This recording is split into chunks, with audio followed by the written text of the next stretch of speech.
Si vous n'avez pas eu la chance de suivre en direct l'émission dans laquelle intervenait Marine Le Pen, alors suivez avec nous.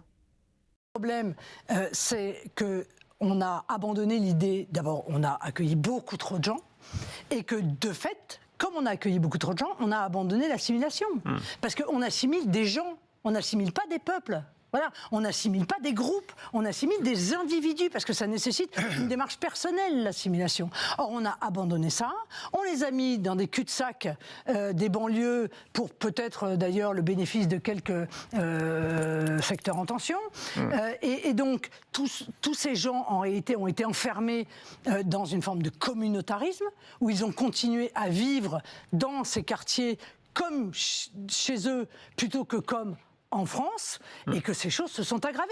Et que sur ce communautarisme, il y a une idéologie totalitaire qui s'est immiscée dans notre pays, qui s'est développée, qui a grandi, qui aujourd'hui est le danger majeur en termes de sécurité, et qui est l'islamisme. Est-ce que je peux vous poser... C'est ça le problème en réalité. J'aimerais vous poser une question ultra délicate, et je pèse vraiment chaque mot, parce que c'est pas une question piège, c'est vraiment... J'observe les réseaux sociaux, et je vois le nombre dans les milieux nationalistes, dans vos partisans, qui publient des images pour montrer l'évolution physique de la population. Et elle existe, il ne faut pas le nier. Ils montrent des images de Paris en 1950 ou de Londres en 1950 où on a une population presque totalement blanche.